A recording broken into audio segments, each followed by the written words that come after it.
I was hired by US Navy to investigate strange wreck in the North Sea. In 2023, I was a PhD student in biology and attended an ESA conference, mostly presenting some astrobiology-related research results, nothing fancy or controversial. During a networking event, a US Navy officer who was attending the conference struck up a conversation with me. He seemed particularly interested in my research background and, after some small talk, casually suggested I apply for a military-sponsored research project. He said they needed biologists for a study in the North Sea. I had no GF, no pets, no immediate career plans, and the pay was good. So I applied. The selection process was a bit hysterical. Security clearances, background checks, even questions about an old high school friend I hadn't talked to in years. I learned he is gay and living in China. By that point I knew this wasn't a regular project, but still, I had nothing to hide, so I went along with it. After a few months, I was flown to Germany, where I met the rest of the team. They were mostly young, promising but not yet established in their respectable fields. People who could disappear for months without raising too many questions. From there, we were taken by boat to an oil rig somewhere in the North Sea. Our phones were confiscated on the way there, but we were warned about that in advance, so no biggie. The research base was either purpose-built for the project or was an oil rig refitted for it, but from the outside it looked like a regular drilling station, probably to avoid scrutiny. Around 30 people were there: engineers, biologists, linguists, and military personnel overseeing the whole thing. We could send and receive emails to family, but they were reviewed by Navy personnel, no attachments allowed. Otherwise no internet access, no calls home, etc. They told us that a private oil company had discovered a strange structure on the seabed. At first, they thought it was a World War II submarine wreck, but sonar imaging ruled that out. What they found instead was an elongated, spike-like object, about 50 meters long, broken in half, embedded in a crater as if it had impacted at high speed. When I arrived, the engineers were debating how to bring it to the surface.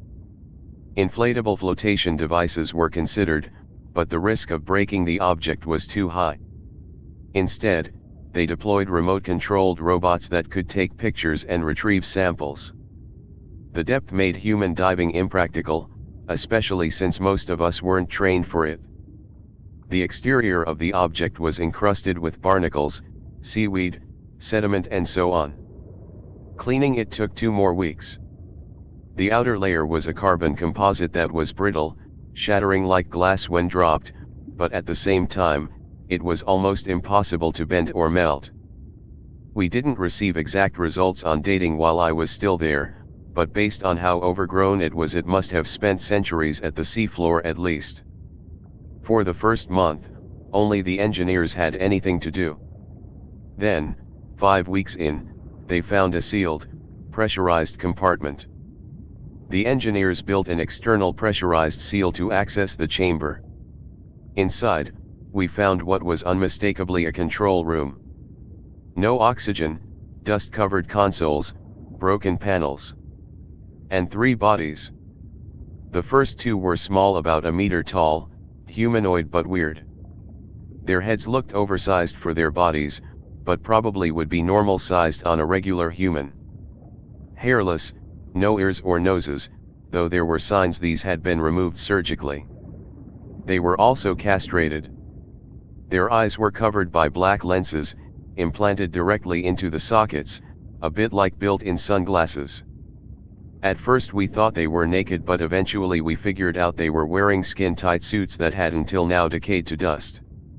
X-rays and ultrasound scans showed their bodies were riddled with metallic implants, like tiny shards of metal. We thought they were shrapnel from the crash, but they were distributed too deliberately to be accidental. The bodies were still connected to their seats by cables plugged directly into the backs of their skulls. The third body was different. It was tall, over 2 meters, with more human proportions, with long white hair. It was probably just bleached from the passage of time though, and it was female. No surgical mutilations. She had implants too, but fewer, and in different areas.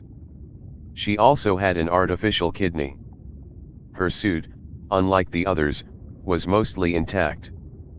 Underneath it we found plenty of tattoos. They resembled handwriting but didn't match any inscriptions we found, so it probably meant something else.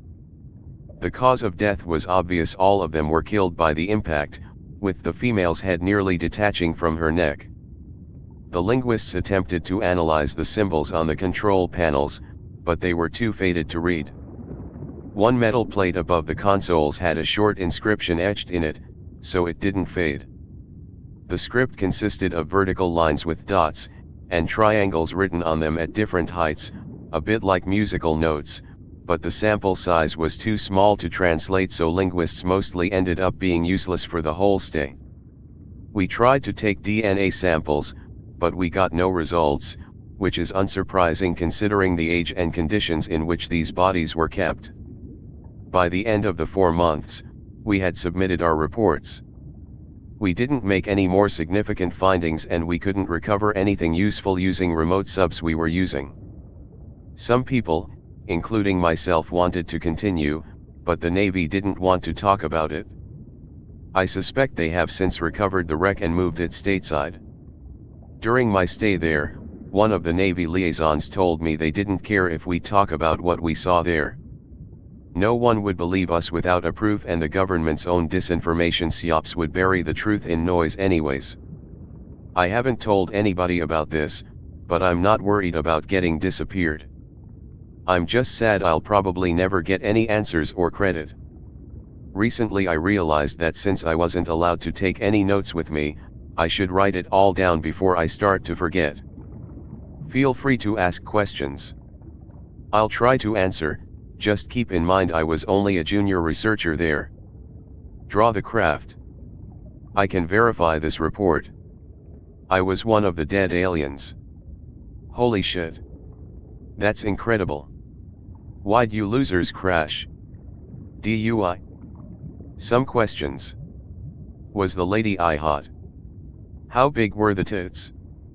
Did anyone fuck the dead eyes? You're a biologist, so give us the biological detail of your report.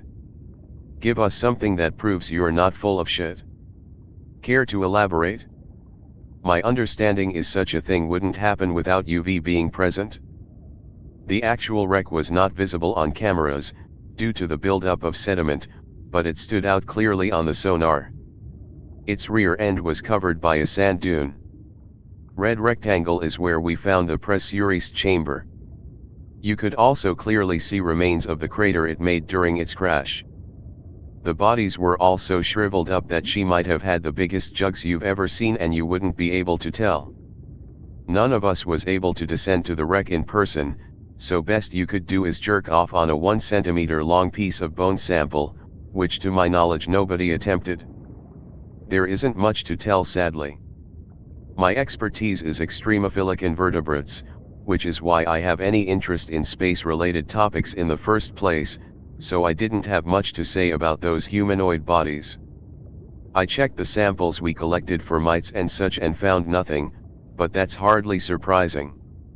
My biggest contribution was assisting in lab work and being the first to notice that the small corpses were mutilated, instead of just having fallen apart after death. We weren't able to recover any viable DNA samples, but again this can be chalked up to age and conditions. As far as my general knowledge of human anatomy goes, all 3 bodies were remarkably human, aside from weird proportions. There are many ways in which hair can change color, including oxidation or natural breakup of pigment over time. In our case there was no oxygen at the time we discovered the chamber, but I can't say how conditions inside have changed over time. I mostly added that to preemptively react to replies about Menordics. You did the same shit with the Disney story a few weeks ago. We don't need to know why you signed up for the job, we know people need money, get to the point. Doing this shit just outs your story as being r/sleep tier fiction. Thanks for the answer. I discounted oxidation, well, due to the lack of oxygen. Are you aware of what the atmosphere inside did contain? If you can remember, what did the engraving look like? We were in the run from alien spies from a rival faction. Ours had a stance on an energy source that was considered problematic by some people. Crashed trying to slingshot around the planet's star. I don't remember the exact inscription, but the symbols looked something like this. There were never more than 3 objects on a single line. The overhead engraving consisted of 40-50 signs. Most other labels were much shorter, more like single-word vs sentence. As for the conditions, it was pretty cold, ca 3 degrees Celsius, with atmosphere consisting overwhelmingly of nitrogen with some other gases including carbon monoxide. O2 was negligible. Since the bodies were so human-like, I don't think they could survive in such conditions. Most likely they were the result of malfunction of life support systems during the crash, maybe some leak, etc. The temperature was likely just result of the depth at which the object rested, as it was pretty close to the surrounding water. No notable radiation. We also did microbiology tests to see if there are any weird bacteria floating in there, but nothing unusual came up. Wasn't there something similar on the supposed Roswell control panels? Could that be explained by gas under pressure? By weird proportions I meant the female being huge and the 2 smaller bodies having atrophied bodies in relation to their heads. This was definitely an anatomical feature as it could observed in bones. I should also note that while impossible to say for certain, all bodies had broken bones that would suggest lethal injuries during the crash, so their deaths were most likely due to that and not change in pressure/atmosphere. Hard to tell, I've only ever saw sonar images and blurry underwater camera footage. I think it was more rounded. It was naturally much larger. Care to explain this picture? In our case, it's also not impossible that the craft could have had wings or some other protruding structures that have been destroyed. There was plenty of debris in the surrounding seafloor. Did the aliens have implants in their chests, PIC-related? They had implants throughout their whole bodies, but they were nowhere near as big and obvious. As already stated, initially we mistook them for metal debris from the crash, which got embedded inside the corpses. Most were no bigger than 3 centimeters and looked like metal shards. The biggest implant was inside the female body. We didn't take it out, but its shape and placement led us to believe it was an artificial kidney. The skeletons looked nothing like the Peruvian mummies. They were obviously human-like with proper number of ribs, vertebrae, identical limb anatomy, etc. Why mutilated? From the crash? What was the estimated age/cache time even if you couldn't get dating from samples, etc.? Were there microorganisms on board of the craft? Is the ship still there on the bottom of the sea? Did the ship have a control panel? No, EDI policies meant too many ethnic and female pilots were hired or something. Then some asshole alien tech bro fired all the best pilots in a misguided attempt to improve efficiency. No, both of the smaller bodies have had their noses and ears removed. This happened long before their deaths and the crash, as you could observe scars and marks left by stitching. Considering their closeness to human anatomy, this likely didn't affect their functioning much and was done for cultural reasons. They were also both castrated. We were unable to tell their sex from the bodies alone. As for the age, there were different numbers thrown around. Most convincing was one marine biologist who claimed that judging by the buildup of sediment and organisms growing around the wreck, it must be at least 500 years old. No idea how close or far off he was, considering many unknowns. We ran some bacterial cultures using samples from the pressurized chamber. Nothing worth mentioning. Hard to tell if what we found was natively there or if it was result of contamination during our excavation. No killer or unusual bacteria as far as I know. The wreck might still be there, but my bet is that it was already removed by the Navy. If I were to bet, they wanted us to just confirm that it was dead and not dangerous before moving it to US. There were plenty of control panels, each body was seated behind one. All were busted, so all I saw were some buttons and, most likely, dead screens. 2 smaller bodies were plugged into the panels directly. Heading to sleep now. If the thread still stands, I can continue answering questions tomorrow. This reads way too much like those mid-level books from Kindle or Kobo. The details given and the way in which things are explained are written in a way that generally accents the main point of a paragraph into 3 or more aspects. The way a writer does so to allow the reader to be able to paint a picture with their mind. For a junior researcher, you seem to have been made privy to a significant amount of details that would have been irrelevant to tell you in your capacity. They brought you in and allowed you to seemingly gain enough clearance to be, not only on a project that had massive implications, but seemingly allowed you to stay once humanoid forms had been located inside a submerged vessel.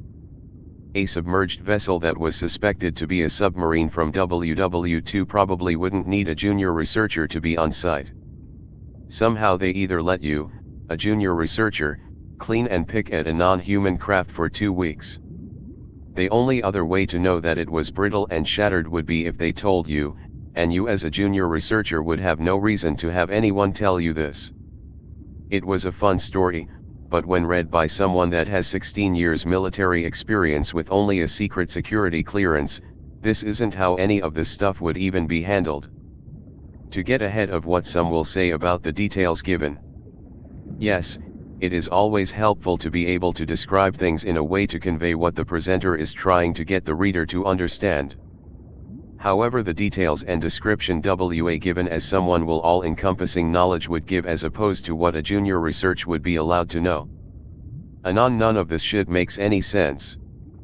The bodies themselves aren't decayed and you found tattoos on the dead alien woman, but their suits somehow fell apart to nothing in an environment devoid of bugs/oxygen/exposure.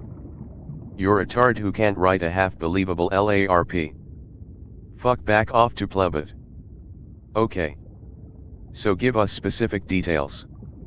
Like exact locations. Like names of officers. Highly analytic and base-pilled. Thanks, man. Being on here long enough and being semi-high-functioning autist, that's what the female psychologist says anyways, has given me a good eye for certain speech and writing patterns. Always contrast what you hear and read with what you currently understand. Be ready to accept new information and adjust accordingly, but only if it makes sense to how you understand reality. I like to say, the only thing I know for sure, is that I cannot know anything for sure. Okay, Truth Machine Man. What have you read on here that's most likely true, particularly about us? I love being challenged. If I cannot explain something that I think, then it means I didn't think of it. It forces me to back up my ideas but also allows me to challenge myself. The us. Well, this is one of those things that has many different truths depending on many stories. So one must learn the originus of the stories and see how they mesh with what one understands of reality. One constant seems to be white skin. Even Native Americans have stories of white skin beings with cave drawings. White skin would only be conducive to a species not directly immersed in sunlight, like space, underwater, or underground. To say I know things for certain makes me no better than a Twitter post, but I feel like there seems to be a connection to a subterranean/underwater presence, maybe both. But where would they hide so well, and also space being so large, something must be there, right? I don't feel like we understand space, or more precisely, what is space and what it represents. I feel we observe space to understand it, the same way someone would look at a blueprint to understand a build. It's obviously a quick response and seemingly open-ended, but to be a genuine response, I have to be genuine in my response. And I can't say for sure about anything. If you have a specific topic, then ask away. Thank you. I agree on the themes we see, but I find the underground crap hard to believe. Our seismic measurements are incredibly precise at this point. we'd definitely see something there. I suppose you could argue extra dimensions or special tech, but meh. Underwater and out of phase, maybe, but I don't know. Where approximately in the North Sea is the rig? Closer to Britain or Norway? Were any Europeans there also? So you could tell she had tattoos but couldn't get DNA? Nice LARP, retard. I don't really go into multi-phase stuff mainly because there doesn't seem to be very much solid and tangible material to work with.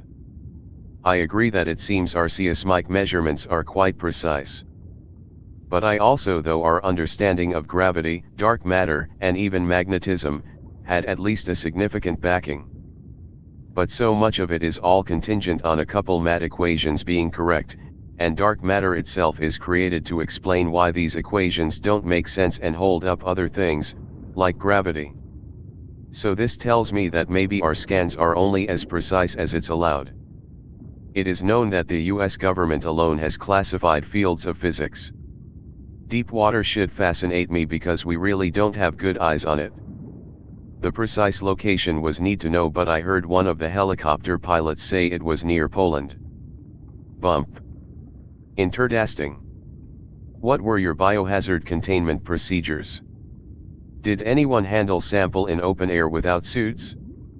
These aren't even creative writing projects anymore. OP had Chet write all this for him. Any important threads that you believe are legit? What do you think of Lacerda? What do you think of the veracity of the following threads? Do you want to talk about the seat of power? He's totally full of shit. This would be a USAP, and this glowy would have a Type 2 secrecy order in place because of it, and the most aggressive NDA in the history of NDAs. He would most assuredly be monitored by the NSA, and any actionable intelligence that's he's being naughty and violating the ever-living fuck out of his NDA/so would be sent to the DIA or Office of Naval Intelligence, where they would absolutely ass-fuck him in a gagged federal hearing without the benefit of a jury trial. That image is from a series by a Dr. Reed who encountered that craft and an injured being. In the process of transporting the being, Reed's dog was turned inside out. Boring LARP. Or even if true, still boring. Still bumping nonetheless. Bump, I like deep sea stories. Am I wrong in assuming the space fight seems to be between the rod/spheres and the anvil? Headline edition, July 8, 1947. The Army Air Forces has announced that a flying disc has been found and is now in the possession of the Army. Army officers say the missile... The earth is not flat, it's hollow, and there's Nazis in it. Shit, if that's true, you're probably gonna find me in it. Vibing while we fry Hasidics, ashes in the sky's the limit. I'm just rhyming with it. This is my demented mind, and y'all just climbed up in it. Every now and then I can get retarded. Like, share, subscribe, and be sure to check the notification bell. Follow the Atomic Shaman on Twitter at Motel and RV Park.